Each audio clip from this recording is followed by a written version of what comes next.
Hey crew, it's Pitt, and I'm back with some more esoterica. Today we are diving back into the works of Carl Jung. This is Mysterium Conjuntionis. We are reading aloud and discussing as we go along the various points that are brought to light by the text.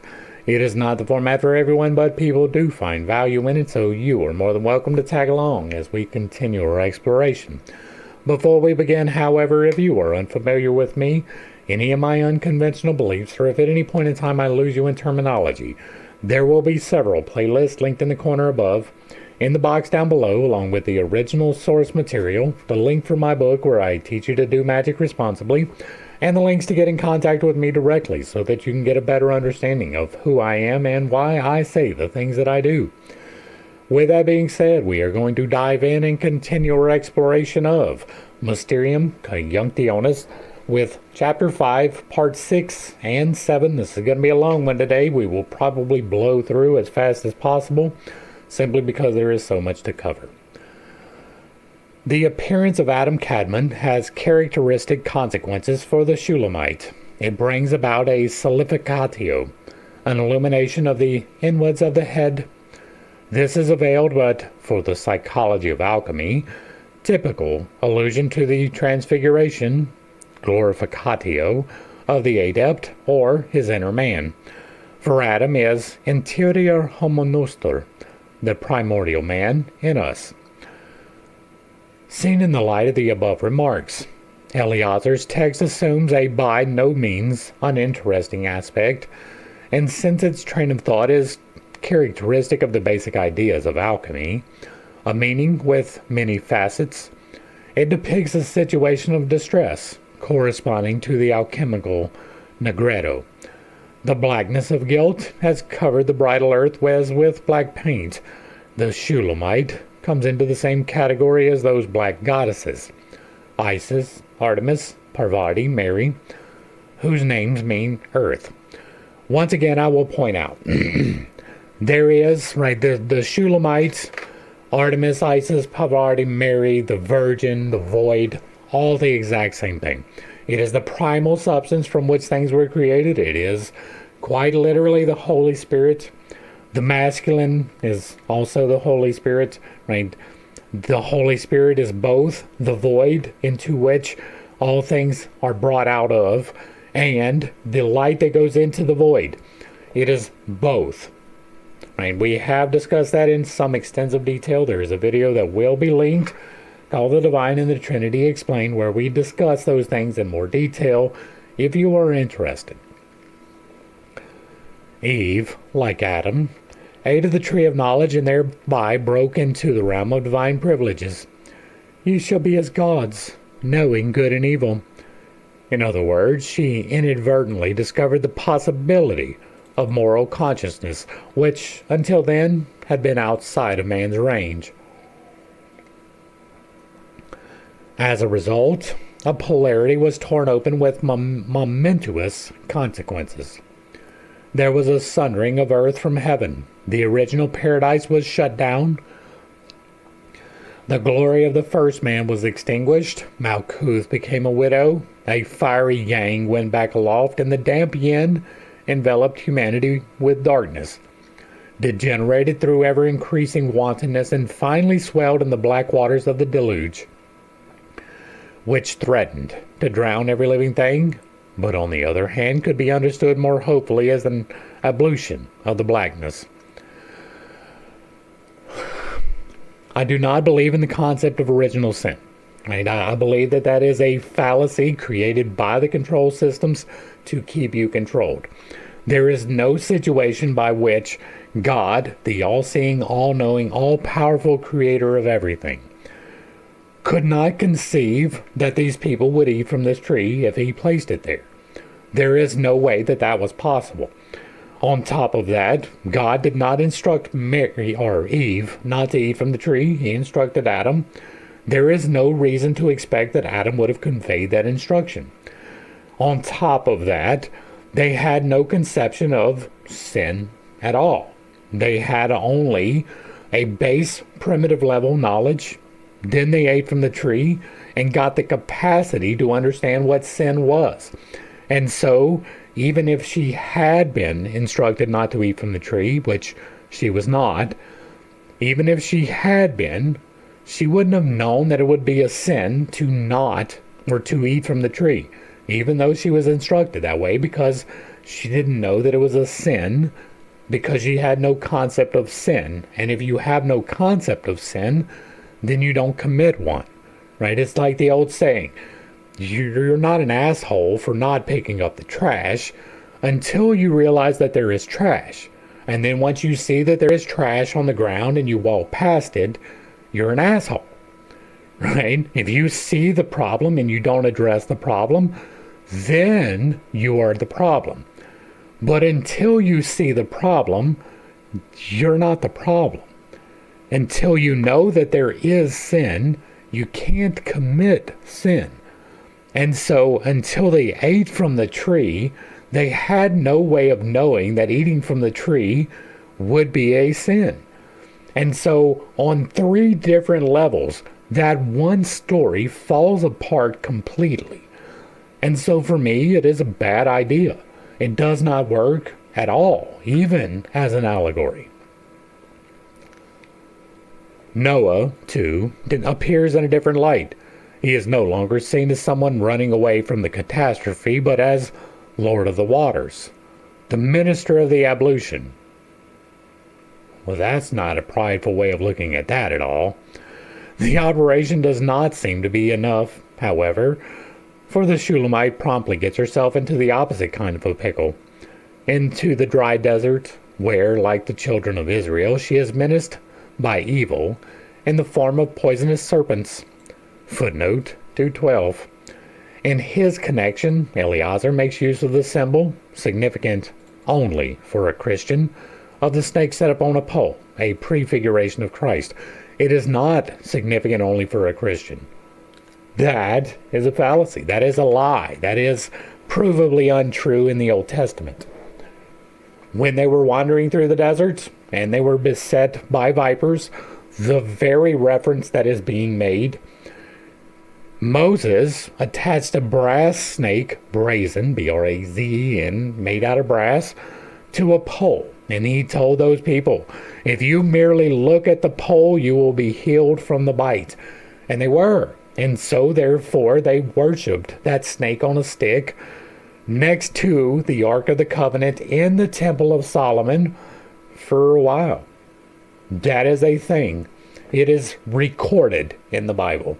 This snake on a stick played a pivotal role in leading them through the desert. It played a pivotal role in them worshiping inside of Jerusalem. Now, that is with the caveat that until David, they didn't really have Jerusalem, so they had the snake on the stick next to the ark in the temporary setup, right? What was it called? The tabernacle, right? They had these things in the tabernacle until they got the temple set up, if the temple ever existed. And so, problems, right? It is not significant only for a Christian at all. As a matter of fact, the snake on a pole to the average Christian does not represent Christ. They don't understand that at all. In addition to that, we have the caduceus. The caduceus is pre-existent to Christianity.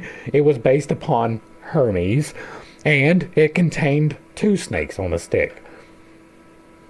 And so, it does not hold significance only for a Christian. That is a Christian fallacy.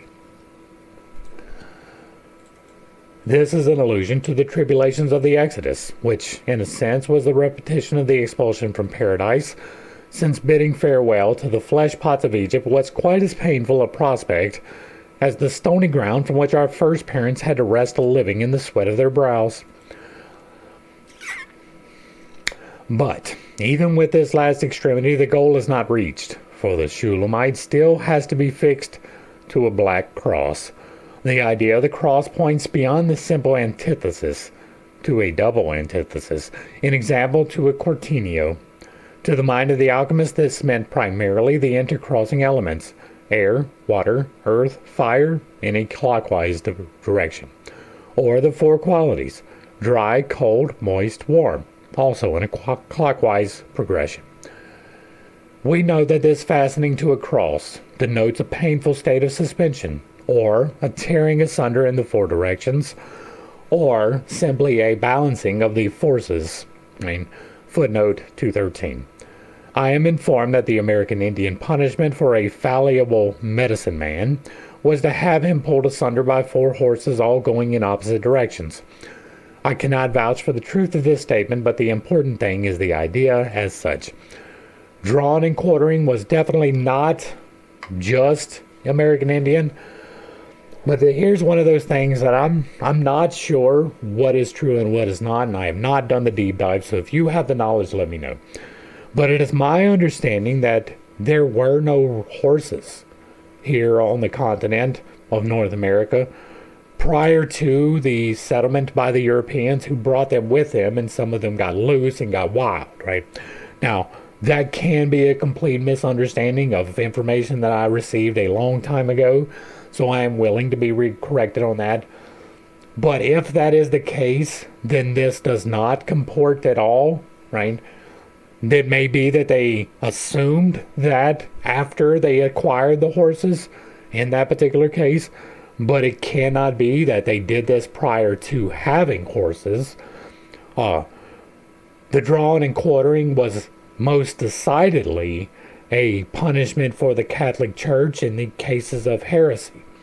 And so once again, we do have evidence of these things happening, just not necessarily in the way that they are portrayed. The alchemists therefore set themselves, then also, right, this is a setting up of opposites, and that is true, that is real, right? But you have here represented the void and the darkness, right? That would be better with the dry and the cold, I guess, than not even really, right? This is the four elements as they exist: air, water, earth, fire. Those are real things. They do exist in counterbalance to each other. Water puts out fire, fire evaporates water. Air and earth are not really that interchangeable. You can mix earth with fire, you can mix earth with water. It's a little bit harder to mix air in, right? These are all concepts, they all work. It is better expressed as the void in creation, counterposed by intentionality and unconsciousness, right?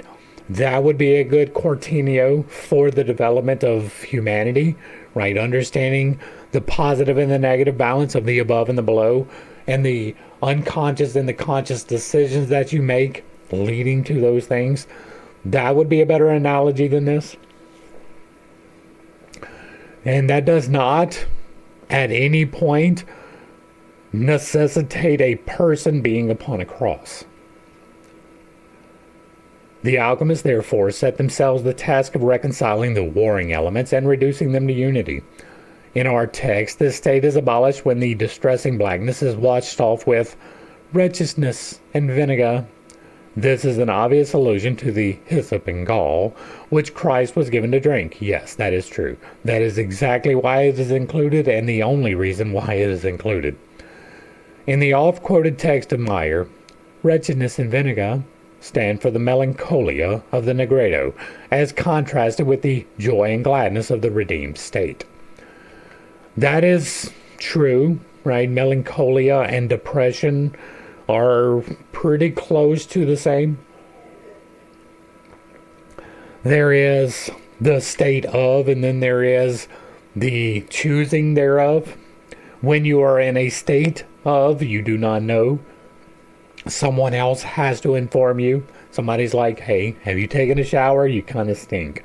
Hey, have you eaten? You're looking a little pale. And you're like, yeah, I don't remember. Right? You're in a state where you do not function correctly. That is a state of depression.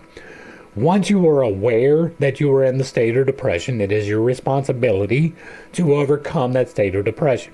You do so by doing the shadow work, not by taking drugs or alcohol, but instead by addressing the situation forthrightly, openly, and honestly.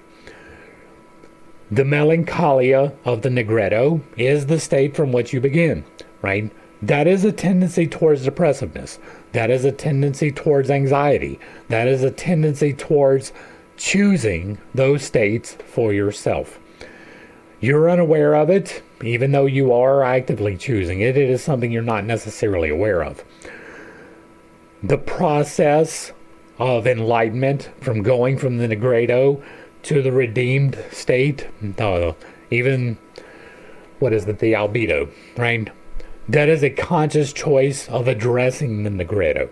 It is the conscious choice of understanding why you are feeling this way, and then balancing within yourself to find joy and gladness. You will not achieve happiness. It's not a target that you can aim at. It is not a sickness that you can catch. It is a state that you choose. You choose to be joyous. You choose to be happy. You can be overcome by these emotions randomly, right? If a random event comes and it makes you happy, that is a thing. But for the most part, the overwhelming majority of your time, it is simply deciding that I'm not going to allow the circumstances to draw me into melancholia. I am not going to allow myself to step into a state of depression. I am not going to allow myself to worry about this and give myself anxiety. That is a choice that you have to make. You have to choose to be happy. You have to choose to be joyous and glad and thankful. You choose these things. And by choosing these things, you redeem yourself from the state. The washing with wretchedness and vinegar finally brings about the whitening as well as the solidificatio of the inwards of the head, presumably the brain or even the soul. Now, for me, this inwards of the head is going to be internal reflection brought about by the meditative state, which then will bring you to the whitening. We may have talked about something along those lines, even if not in that terminology, in other places. All right. We can only interpret this as meaning that the Shulamite experienced a transformation similar to Bavardi's, who, saddened by her blackness, was given a golden skin by the gods. Here, we must emphasize that it is the lapis, or hermaphrodite, which, as the god who is quartered or torn asunder or crucified on the four, represents and suffers the discord of the elements, and at the same time brings about the union of the four, and besides that, is identical with the product of the union. That is what I talk about, right? The lapis, the philosopher's stone, is your heart. It binds together the as above and the as below, and that is where that choice is made. If you are having a shitty day and you choose to see the gold, that is you using your philosopher's stone to create the mental gold. The alchemists could not help identifying their primordial man with Christ, for whom our author substitutes Adam Kadmon. And once again, I will point out, as I will every single time, that they had no choice but to identify it with Christ.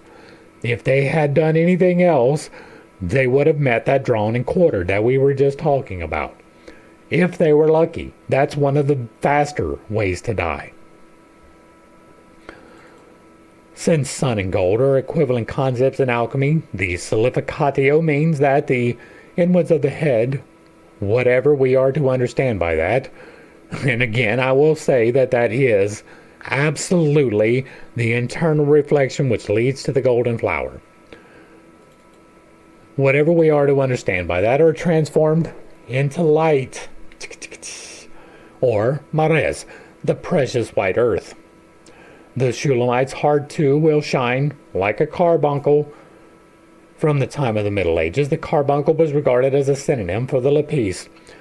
For me, the carbuncle is going to be synonymous with the chakras, right? That is the part that is going to shine. And yes, one of them is the heart. Footnote 214. Wolfram von Eschenbach calls the carbuncle a healing stone, which lies under the horn of the unicorn. The horn of the unicorn in that case would be the internal chakras, aligned as the sword of discernment, the sword of truth, the sword of wisdom. Here, the allegory is transparent. As the head is illuminated, so the heart burns in love. I would say generosity, but pedantics. The difference between Parvati and the Shulamite is therefore that whereas Parvati is transformed outwardly, the Shulamite is transformed inwardly. Outwardly, she remains as black as ever, unlike the Shulamite of the Song of Songs, whose skin is swarthy. Our Shulamite declares that her blackness clings to her, as if painted on, and that one has only to disrobe her to bring her inner beauty to light. By the sin of Eve, she is plunged, as it were, in ink, in the tincture, and blackened, just as in Islamic legend the precious stone that Allah gave Adam was blackened by his sin. If the poison of the curse is taken from her, which will obviously happen when the beloved appears, then her innermost seed, her first birth, will come forth. According to the text, this birth can refer only to the appearance of Adam Kadmon. He is the only one who loves her despite her blackness. But this blackness seems to be rather more than a veneer, for it will not come off. It is merely compensated by her inner illumination and by the beauty of the bridegroom. As the Shulamite symbolizes the earth in which Adam lay buried, she also has the significance of the maternal protogenerics. In this capacity, the Black Isis put together again the limbs of her dismembered brother-spouse, Osiris. Thus, Adam Kadmon appears here in the classic form of the sun-lover, who, in the hieros of sun and moon, reproduces himself in the mother-beloved. Consequently, the Shulamite takes over the ancient role of the hierodule of Ishtar.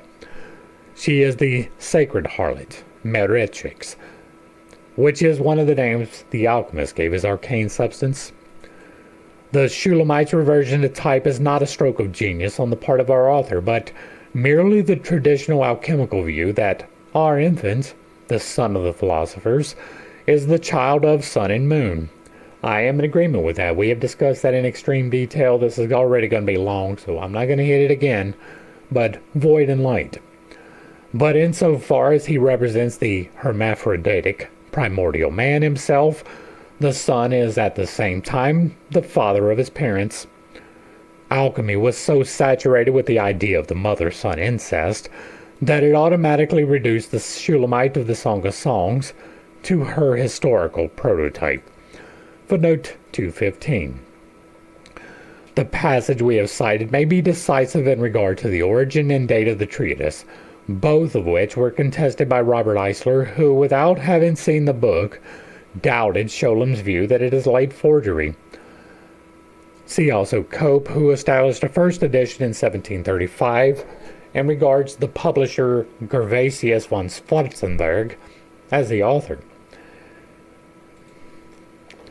We have paid due attention to the recalcitrant nature of the Shulamite's blackness. Now, it is significant that the old Adam is mentioned at the very moment when the perfect prelapsarian Adam, the shining primordial man, is obviously meant. Just as the black Shulamite misses the final apotheosis, the total albedo, so we lack the necessary confirmation that the first Adam is changed into the second, who at that time is the father of the first. We cannot suppress the suspicion that, just as the blackness will not disappear, so the old Adam will not finally change. This may be the deeper reason why the expression, the old Adam, did not worry the author, but on the contrary seemed just right. It is, unfortunately, far truer to say that a change for the better does not bring a total conversion of darkness into light and of evil into good, but at most, a compromise in which the better slightly exceeds the worst. Once again, I will point out that balance is the way, right? If you are leaned too far into the virtues, that is a vice. The complication introduced by the old Adam, therefore, does not seem to be merely fortuitous, but since it forms a factor in an archetypical quaternario composed as follows: the black Shulamite, Adam Kadmon; illuminated Shulamite, old Adam. And then again, second Adam, black beloved; heavenly bride, first Adam. This structure corresponds to the marriage quaternion discussed in Psychology of the Transference, which is based on certain psychic facts and has the following structure. Animus, wife, anima, husband. Animus, anima, wife, husband. Although this quaternion plays a considerable role in alchemy, it is not a product of alchemical speculation, but an archetype which can be traced back to the primitive marriage class system, four-kin system. As a quaternity, it represents a whole judgment and formulates the psychic structure of man's totality. This expresses on the one hand the structure of the individual, an example, a male or female ego in conjunction with a contrasexual unconscious, and on the other hand the ego's relation to the other sex, without which the psychological individual remains incomplete. By this I mean primarily a psychic relationship. But in this schema, the idea of transformation, so characteristic of alchemy, is missing. As a scientific discipline, empirical psychology is not in a position to establish whether the conscious ego ranks higher or lower than the anima, which, like the ego, has a positive and a negative aspect. Science does not make value judgments, and though psychology has a concept of value, it has nothing but a concept of intensity.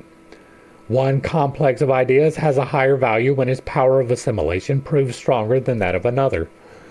The alchemical idea of transformation is rooted in a spiritual concept of value, which takes the transformed as being more valuable, better, higher, more spiritual, etc.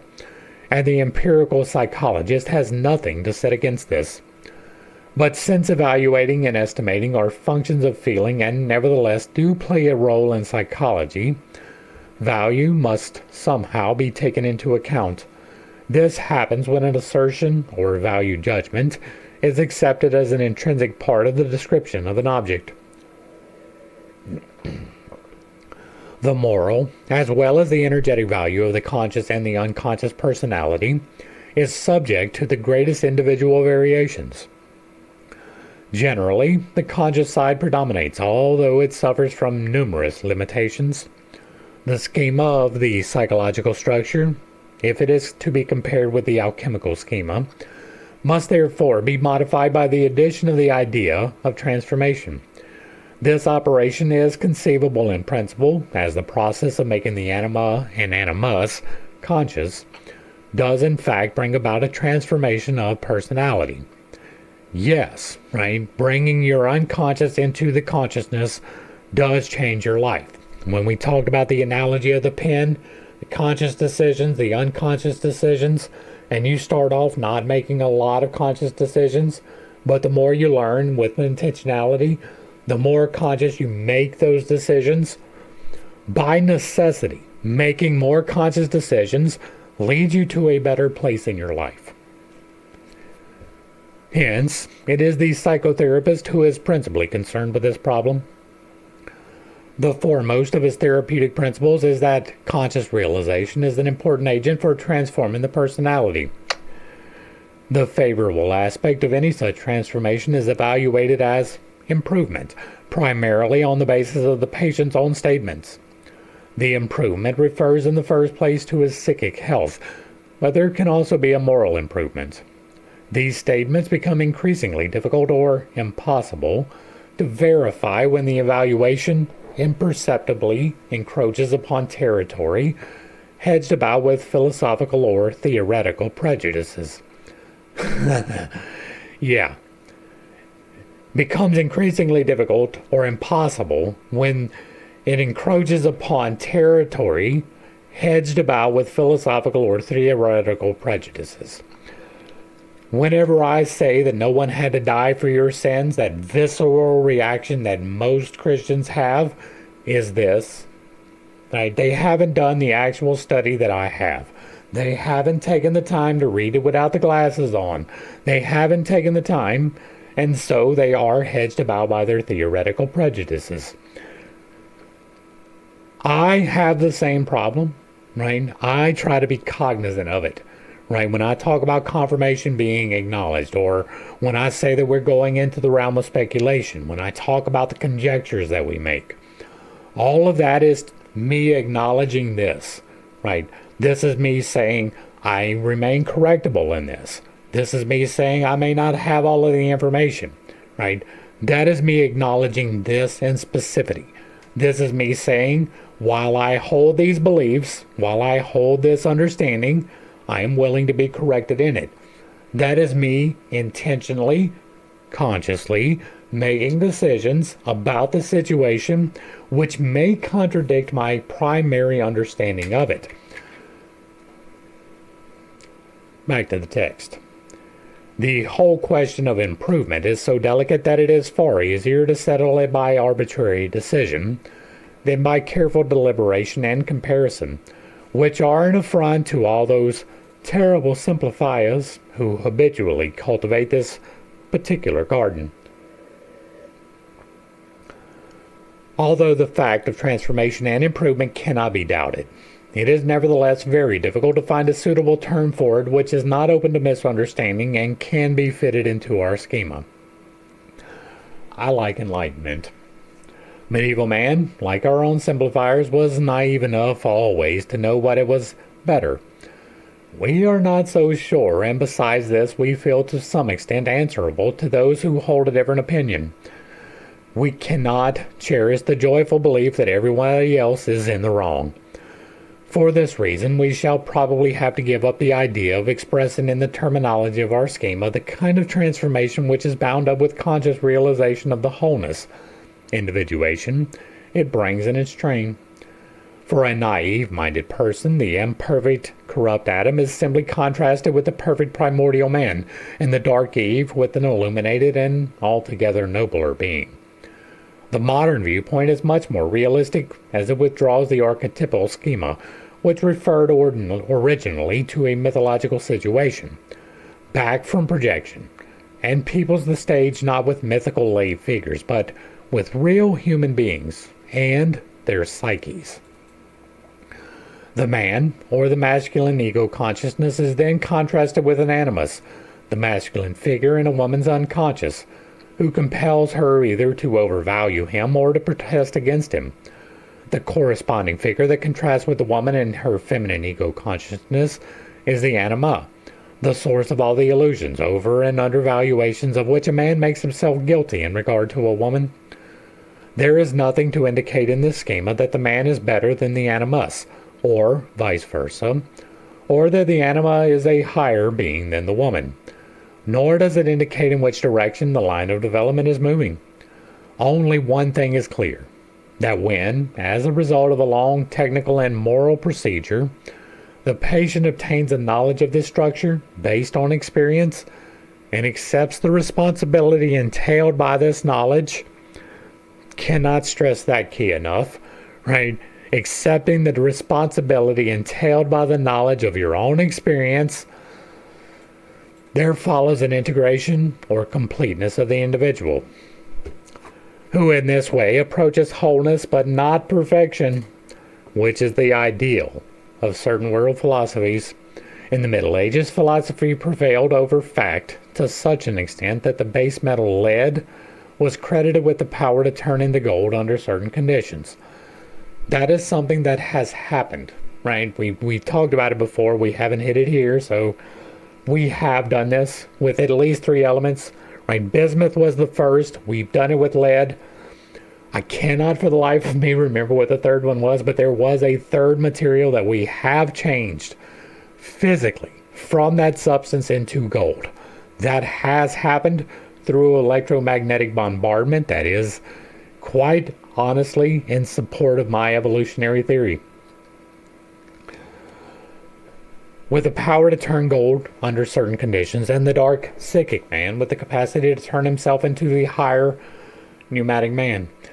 But just as lead, which theoretically could become gold, never did so in practice, so the sober-minded man of our day looks around in vain for the possibility of final perfection. There is no final perfection. No matter how far along this path you may happen to be, I will never claim to be perfect. I work on my balancing every single day, and I still have balancing to do. Wrath is a key one for me. Lust is another one, right? I don't lust after other women, but I lust after my wife pretty heavily. And so there is balance to be stricken in my life, even though I am well on this way. I am an adept. I will not claim to be a master, but I have performed actions that other people cannot. That is true. And not by cannot, not because they can't, but because they don't. But perfection is not the goal, right? It is the goal, with the understanding that it is not attainable. Like I set my bar here, knowing full well that it is just out of reach, high enough to strain for, but just out of reach, because you should strive to be better than you are in every single instance, and there is always room for improvement. There is always something more to learn. There is always more growth that you can do. If not, you wouldn't be here.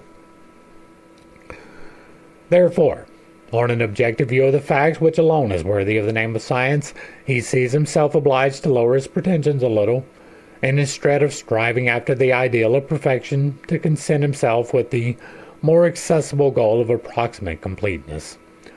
The progress thereby made possible does not lead to an exalted state of spiritualization, but rather to a wise self-limitation and modesty, thus balancing the disadvantages of the lesser good with the advantage of the lesser evil. I will point out that it has become obvious through this text that Jung did not achieve the final state. He may have been along, right? I do not know the fullness of his life. I do not know how far along the path he actually walked. He was on the path, but I do not believe that he reached that final step of commitment that is necessary because of things like this, right?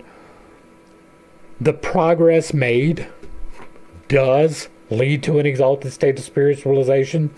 That is different than perfection, right? You can look at exalted in that way, but exalted also means happy, right, on a greater level. That part is part of it, 100%, right? The state of oneness is an exalting. It is even an exalting of you above the others in creation. That sounds prideful. I am fully aware of that. But it is not because you are better, but simply because you are taking the action. There's this thing called the parietal distribution, right? I use this a lot because it explains a lot. The parietal distribution says that 10% of the population does 90% of the work. If you have an organization with 10 people employed, one of those people will outwork all 9 of the others. That is pretty close to a firm rule. That is very, very close to incontestable, right? Now, the rest of those people will disperse themselves. One of them will take on more responsibility than the other 8. And it will go so on down the line until you get to the last one, which pretty much does nothing, which generally winds up being the owner for some reason. But whoever is doing the most in that situation is exalted above the rest. If you are doing 90% of the work in the organization, you are exalted above the other 90% of the people. That is just simply true. It doesn't mean that you're a better person intrinsically, but it does mean that you take better actions. It does mean that you make better choices. It does mean that you spend your time more wisely, and therefore you are exalted above other people. Most people waste most of their day. Most people waste most of their employment time. That is just simply true. Most people spend their time on Facebook or Instagram or TikTok instead of doing the work that they're supposed to be doing. They spend their time smoking cigarettes or taking a shit when they should be working. That's not to say that you can't smoke a cigarette or take a shit, but if you go to take a shit and you're in there for 30 minutes, you're just stealing from your employer. You don't have to like that. It is true. And if you participate in that, you are less than someone who does not do that. It is that simple. If you want to be exalted, You have to choose to be in that 10%. You have to choose to be the doer. Being the doer will outpace being the not doer every single time. You will exalt yourself. Doing what I do is part of the 10%. It is exalting. And it is in a state of spiritualization. And so it does absolutely lead to an exalted state of spiritualization. Whichever of those two ways that you look at it.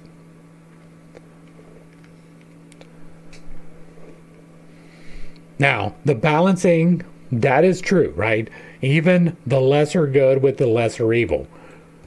There is a time for lust. There is a time for wrath. There is a time for greed. Those are all true. What prevents us from setting up a psychological schema fully corresponding to the alchemical one is ultimately, therefore, the difference between the old and the modern view of the world, between medieval romanticism and scientific objectivity. The more critical view, which I have outlined here on the objective basis of scientific psychology, is, however, implied in the alchemical schema. For even as the old Adam comes forth again and is present in the schema just as much as Adam Cadman, so the blackness does not depart from the Shulamite, an indication that the transformation process is not complete, but is still going on. That being so, the old Adam is not yet put off and the Shulamite has not yet become white. And again, I will point out that you never achieve. You progress, but you will never be perfect. In the Kabbalistic view, Adam Cadman is not merely the universal soul, or psychologically the self, but is himself the process of transformation. That's not a bad idea for that. Its division into 3 or 4 parts, trimeria or tetrameria. The alchemical formula for this is the axiom of Maria. 1 becomes 2, 2 becomes 3, and out of the third comes the 1, as the 4th. From the monad comes the duality. From the duality comes the logos, and from the logos comes creation. That is the axiom of Maria. Footnote 218. We're not back till 220. Okay. The treatise of Rabbi Abraham Cohen Herrera, HaCohen Herrera, says, Adam Cadman proceeded from the simple and the one, and to that extent he is the unity, but he also descended and fell into his own nature, and to that extent he is two. And again he will return to the one which he has in him, and to the highest, and to that extent he is 3 and 4. This speculation refers to the essential name, the tetragrammaton, which is the 4 letters of God's name, 3 different, and the 4th repetition of the second. God does not have a name. Footnote 220. Ibid. And this is the reason why the essential name has 4 letters, 3 different, and the 4th repetition of the second. For the first, He, is the spouse of the Yod, and the second, the spouse of the vowel. The first emanated from Yod directly, and the second from vowel in a converse and reflex way. That is rationalizing something that really doesn't serve a purpose. Right? There was a time that I placed a great deal of value upon this particular name. That time has passed. Right? You can give an appellation to God. Doesn't make it correct. Using the term God is in itself an appellation, and in itself is too limiting, even though it conceptualizes a being beyond our conception. Right? That is literally what God is. It is a being that is above humanity and beyond our conception thereof. God exists outside of the creation, and we do not know in what form, what shape, whether there is a shape, whether it has genitals or not, what it does. We do not know. No one will ever know. Nobody can know. Now there is a sound that is remarkably close to Yahweh, which is what this comes out to, right? This is 4 vowels written as 4 vowels so that you could not pronounce it. But it is close to a sound, right? It doesn't have any of the hard things. It is Yahweh, It is like a breath. It doesn't hold any consonants. It is the breath of creation. It is quite literally the I am that is spoken in Genesis. When he says, I am the light, it is the exact same sound. And it is quite literally the Logos, which is the breath of creation, quite literally the same sound. You cannot pronounce that sound. You can hear that sound. I have heard that sound as part of this process. It is the word, right? It is the creative emanation. It is the sound of creation being created. And while you can emulate it, you cannot repeat it, right? You can make a sound remarkably close to it, but you'll never be able to make the exact sound. It is the sound of electromagnetics. And so I do not place any value in these names. Even giving God the name of God is limiting him outside of the creation. He limited himself into the creation. The creation is entirely God, but it is not God in his entirety. He exists outside of it. And so, back to the text. In the Hebrew word Yahweh, written without vowels. What? No. I'm about to have an aneurysm. This Y, H, V, and H right here is literally Hebrew vowels, right? They don't even use these when they are writing. They don't write the vowels in their words. They might now. I don't think they do, but they did not then at all. And that is one of the problems with interpreting the text from these people. They didn't put in the vowels. So the difference between this and that, right? Or what would be a good analogy? Trying to determine the difference between there and there, right? One is spelled T-H-E-I-R, one is D-H-E-R-E. Well, for them, it would be T-H-R. That would be there. The interpretation of which there was meant would be entirely due to the context because the vowels are not written. The only exception to that is this particular word. This particular word is entirely vowels because it is not meant to be pronounced. It is not written without vowels. It is only written with vowels. He is feminine and is assigned a wife to Yod. 221. Another view of the Yod can be found in the Zohar. He then cited the verse, I am black but comely. This means that when she, the moon, is very lovesick for her beloved, she shrinks to nothing until only a dot is left of her, and she is hidden from all her host and camps. Then she says, I am black, like the letter Yod, in which there is no white space, and I have no room to shelter you under my wings. Therefore do not look at me, for ye cannot see me at all. And to vow, a wife to Yod, and to vow. As a result, Yod, 222, Yod, because it is simple, is something single and primary, like the number 1, which, among numbers and as a point, is the first of all bodies. But the point, by moving along its length, produces a line, namely, vow. The letter Yod, because it is a point, is made the beginning, and the middle, and the end. Indeed, it is also the beginning of the decads and the end of the unities. Therefore, it returns to the 1. With regard to the function of Yod, this is significant. When the wisdom of the Blessed One saw that even in this splendor the worlds could not be manifested, since the light was still too weak there, he again signaled to this letter Yod that it should once more descend and break through the sphere of splendor and give forth his light, which was a little denser. The point is the inner point, which is the same as the inner rose, the community of Israel, the bride. Further attributes of the rose are sister, companion, dove, perfect one, twin. Yod is attached to the summit of the crown and descends upon Sapentia. It scattered light and an imminent influence on that wisdom. Yod is the vas, or vasculum, into which the fount of the sea pours, and from which the fount gushing forth wisdom issues.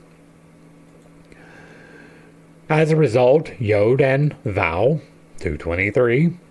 Vau denotes life, which is the emanation and movement of the essence that is manifested in it, and it is the medium of union and the connection between the essence and understanding. And so what we got from these two footnotes, right? Yod is the void, right? It is the blackness. The inner point goes into. And then you have Vau, which is that light that goes into it, manifesting the life. So the void and logos. As a result, Yod and Vau are masculine, and the feminine He, though doubled, is identical and therefore a single unit. But it is pronounced two different ways. It is Yahweh Ha-ve, or Yahweh Va-he. To that extent, the Va-he, right? It is pronounced different. Yahweh Va-he. To that extent, the name is a triad, but since He is doubled, the name is also a tetrad or a quaternity. Now you're just getting complex for no reason. 224. A whole series of quaternions are associated with the tetragrammaton. I do not place extra value in the tetragrammaton. A perplexity which coincides most strangely with the axiom of Maria?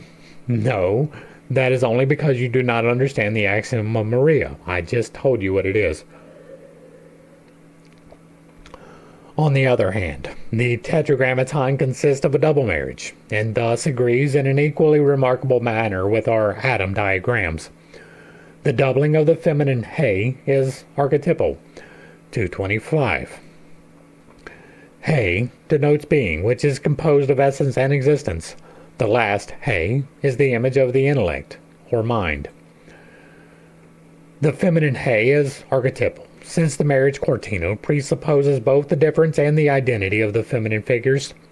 This is true also of the two masculine figures, as we have seen, though here their difference usually predominates, not surprisingly, as these things are mostly products of the masculine imagination. Consequently, the masculine figure coincides with man's consciousness, where differences are practically absolute. Though the feminine figure is doubled, it is so little differentiated that it appears identical. This double yet identical figure corresponds exactly to the anima, who, owing to her usually unconscious state, bears all the marks of non-differentiation.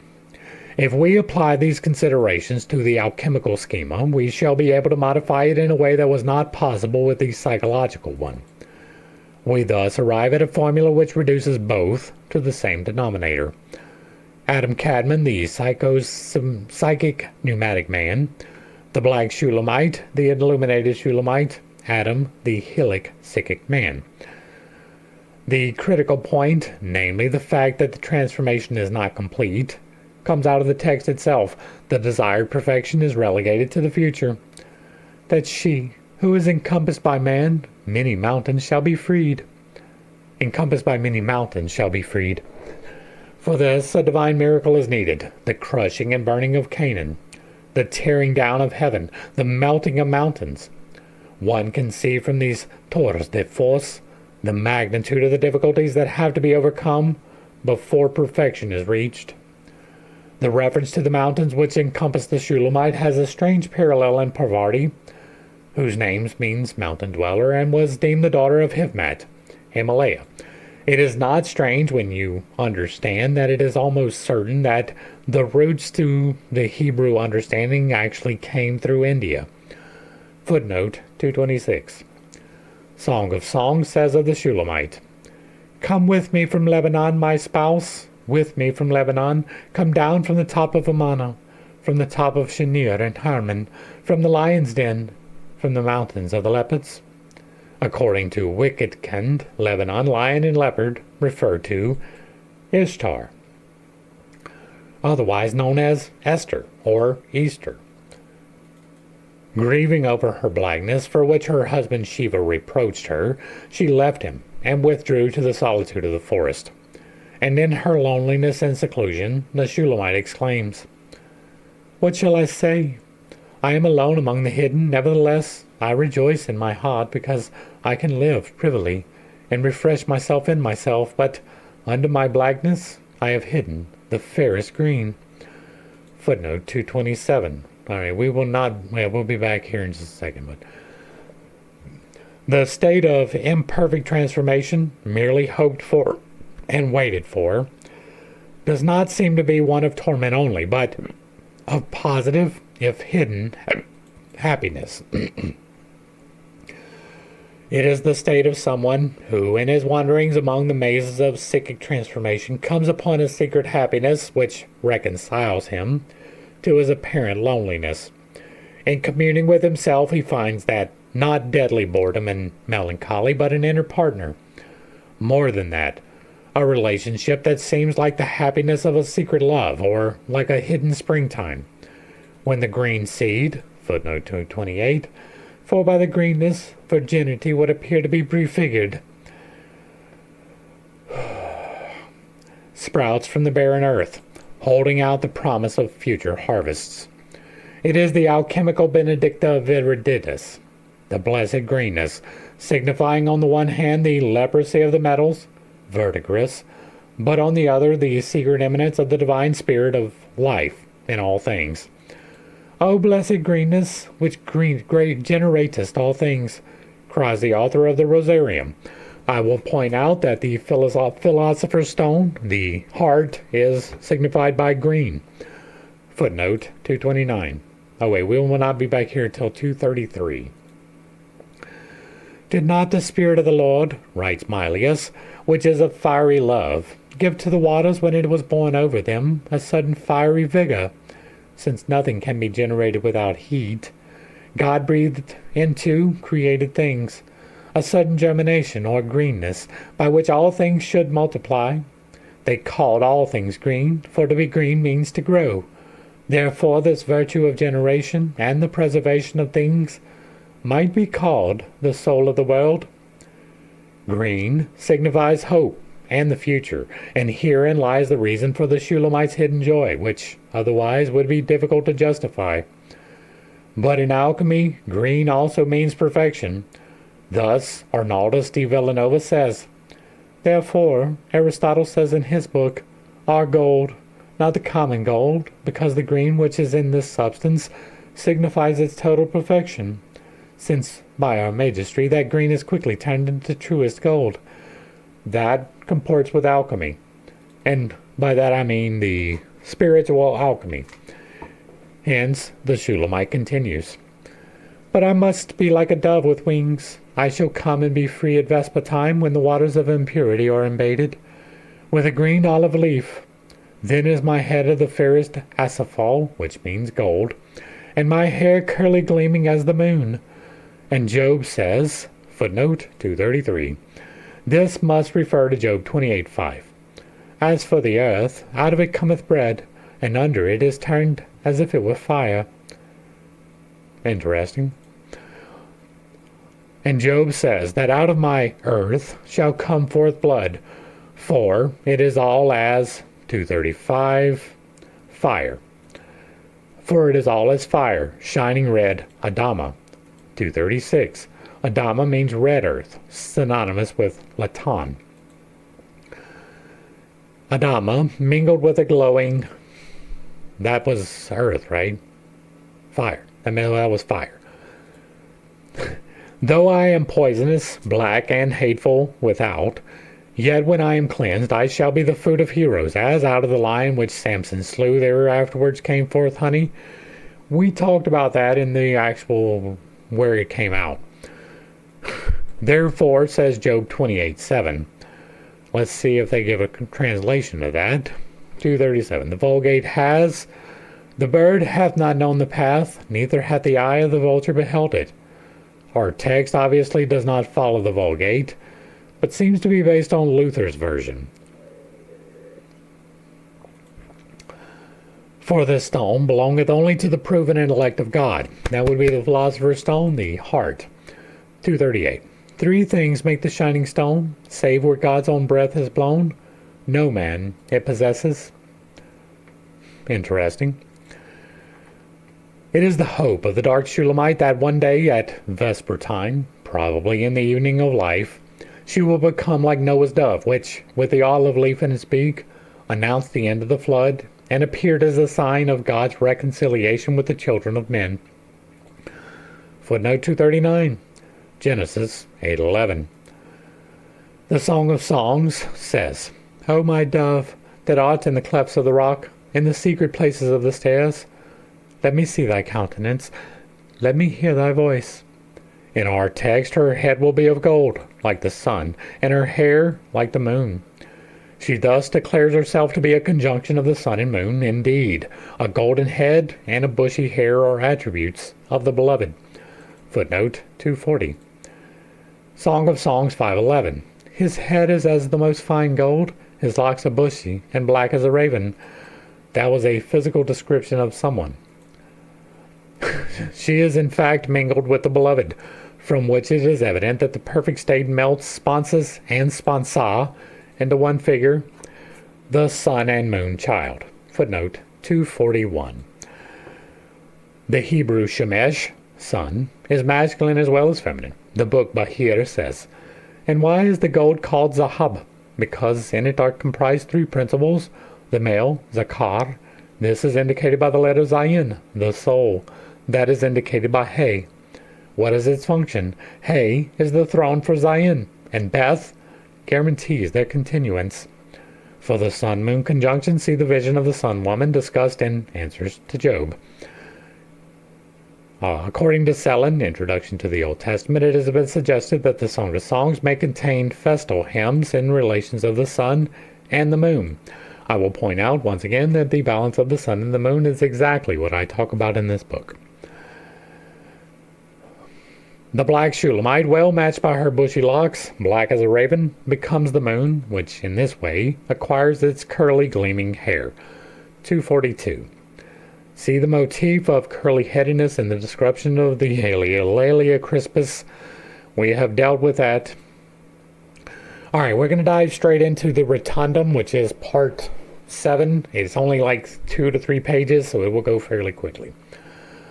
Although the above passage from the Song of Songs is chiefly responsible for the golden head, it should be emphasized that this motif also occurs in alchemy, without direct reference to the Song of Songs. His head was of fine gold, says the Splendor Solis, of the dismembered man whose body was white like salt. Footnote 243. Solomon Trismosium. Once again, I will point out that the black and the white coming into balance. Right now, there is the golden flower. That is the gold that is being said here. It is a light that you will see in the process of the balancing. The body who is white like salt is literally taking the masculine powers and cleansing yourself. In Greek alchemy, the adepts were called children of the golden head. Footnote 244. Birth lot. The simple, in example arcane, substance was called the golden head after the god sent Daniel, God's mouthpiece. 245. This refers to Daniel 2:31, describing Nebuchadnezzar's dream of the great image with the feet of clay. We have dealt with that in extreme detail. It is in the book of Daniel. According to the legend, Pope Sylvester II, famed as a transmitter of Arabian science, possessed a golden head that imparted oracles. That is funny. 246. Tom Dyke, A History of Magic and Experimental Science. Sylvester, formerly Gilbert of Reims, was, it appears, interested in alchemy. Evidence for this is an alleged letter to Gerbert on the squaring of the circle.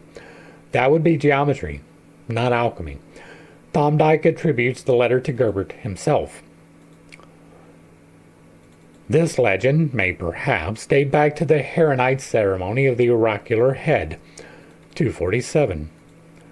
See the transformation symbolism in the Mass. The head also has the subsidiary meaning of the corpus rotundum, signifying the arcane substance. That would be this large circle on the outside here. That would be the rotundum.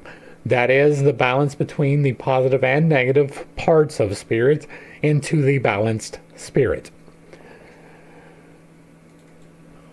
Signifying the arcane substances, 248.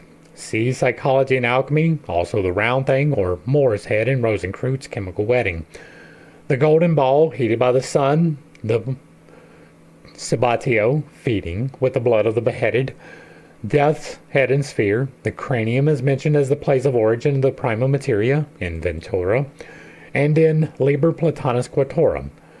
The vessel necessary in this work must be round in shape, that the artifacts may be the transformer of this firmament and of the brain pan. Albertus Magnus says, his head lives forever, and therefore his head is called the life of glory, and the angels serve it.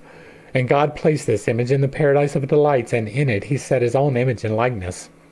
And on page 526, until the black head of the Ethiopian bearing the likeness be well washed.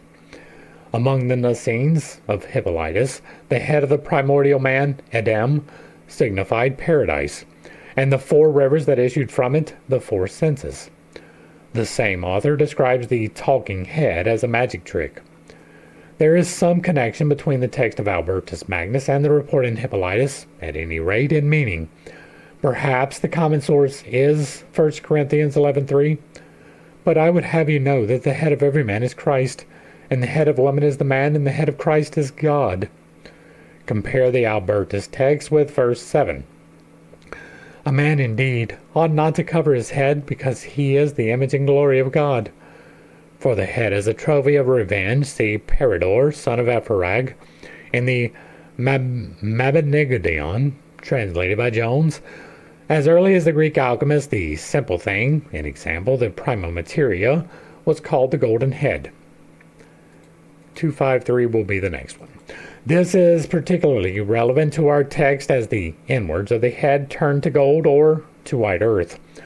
The latter is the terra alba foliatia, foliated white earth, which in this case would be the brain.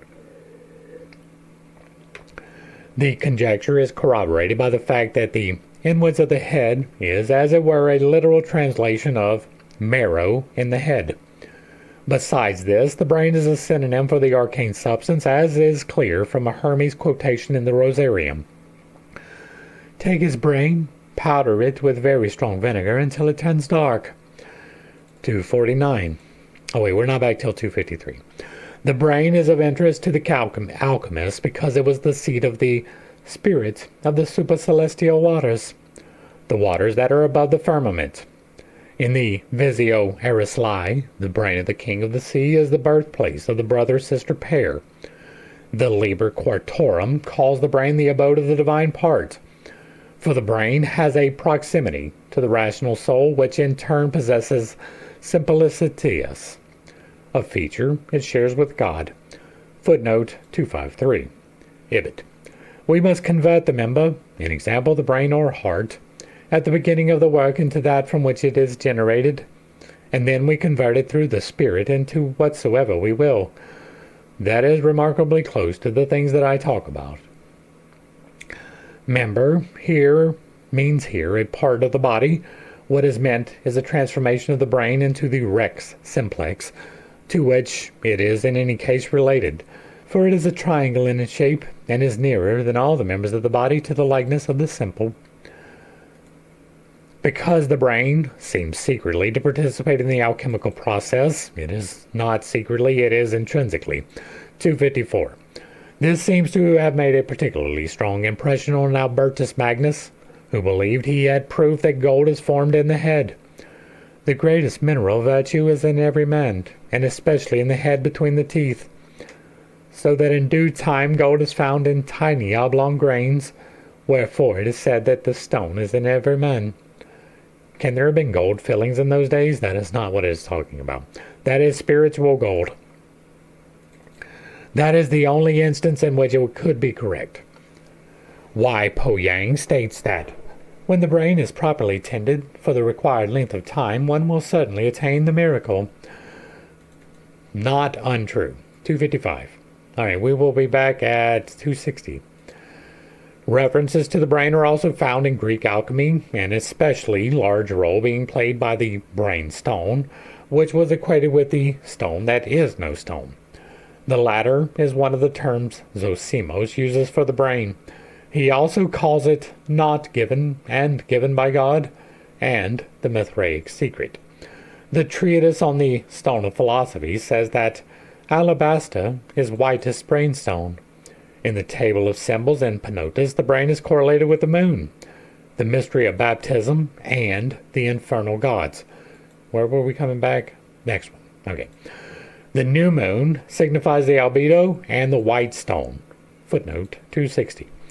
The alchemist connected the white stone with Revelation 2:17. And I will give him a white pebble, and upon the pebble a new name written, which no one knows except him who receives it. We've dealt with that. The albedo and the white stone. Baptism has its parallel in the children of the King of the Sea, who were imprisoned in the glass house at the bottom of the sea and transformed. 261 Visio Aristotle.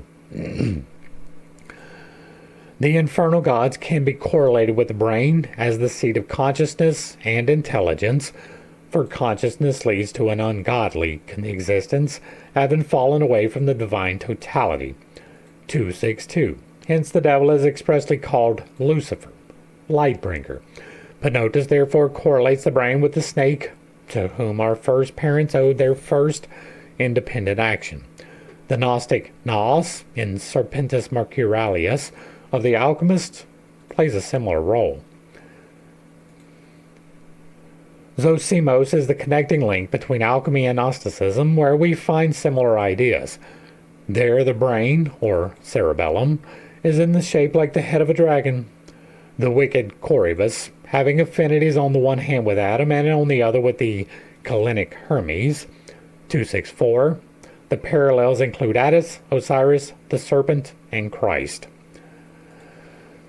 Kalinic Hermes comes from the head on high and from the uncharacterized brain, and penetrates all things. We know not how and in what fashion he comes. Here, Hippolytus paraphrases John 5:37. We have heard his voice, but we have not seen his shape. An allusion to a partially unconscious factor. To emphasize this aspect, Hippolytus goes on to say that Corybus dwells in the image of clay, an example, in man. Footnote 266. He adds, but no one is aware of it, another reference to unconsciousness. This, he continues, is the God who dwells in the flood, of whom the psalmist says that he calls aloud and cries out from many waters. 267. Elentios, the voice of the Lord is upon the waters.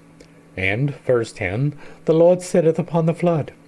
For an alchemical parallel in Meyer, see Psychology and Alchemy. We can take this as the longing of the unconscious for consciousness. When one considers that this passage dates from an age, circa the 2nd century, that had not the remotest conception of psychology in the modern sense, one must admit that Hippolytus, with the scanty means at his disposal, has managed to give a fairly decent account of the psychological facts. The atom of whom the Essenes speak is a rock. This, they say, is Adamas, the chief cornerstone, who has become the head of the corner. For in the head is the characterized brain, the substance from which the whole family is named, the Adam, whom I placed in the foundations of Zion. Allegorically, they mean the image of man, but he who is so placed in Adam, the inner man, the foundation of Zion, but who has fallen from Adam, the archman, on high. Footnote 269. The stone in the foundations of Zion may refer to Zechariah 4:9. The hands of Zerubbabel have laid the foundation of this house, and his hand shall finish it. And they shall rejoice to see the 10 plummets in the hand of Zerubbabel. These are the 7 eyes of the Lord that run to and fro the whole earth. 7, you say? One of the alchemists brought this passage in connection with the Lapis Philosophium on the ground that the eyes of the Lord were on the foundation stone. I agree, even though that is not a biblical interpretation. These extracts are sufficient to show how original are the bases of alchemical ideas. If no continuity of tradition can be proven, we would be forced to assume that the same ideas can arise spontaneously, again and again, from an archetypal foundation. And that is going to bring us to the end of this section. Hopefully I brought a little bit of enlightenment and not too much confusion to a series of somewhat difficult topics. I understand I hold some unconventional beliefs, and I do have a tendency to step on toes when I relay those. It is not intentional, but it is not something that I apologize for. Once again, I feel like we have discussed this fairly well, if not here, then in other places. And I knew that this one was going to be a little bit long, so I kind of skimmed over some things that we normally would have stopped at. But if you fall back to any video in this particular series, you will probably find me explaining whatever it is. Right? This is really a repetition happening. I'm looking to see if there's new stuff as we come to the end. I think we've only got a few sections left, right? That's several videos, but only a couple of days. So hopefully we get to the end of this and into more meat, right? If you like what I'm doing over here, let me know down below. Give me a like, a share, a follow. Throw me a comment whether you agree or disagree with anything that was stated. Put it in the box down below, and if it remains respectful, it gets to remain up. If you really like what I'm doing over here, hit me with a super thanks. Consider joining for a membership, picking up a copy of my book, or reaching out directly through the links provided down below. To the crew, thanks for hanging out. I appreciate every single minute that you are here with me, and I am praying for you every single day. Until next time, I love you. God loves you. You are perfect, whole, and complete, just the way that you are. And this has been pittstake. Peace.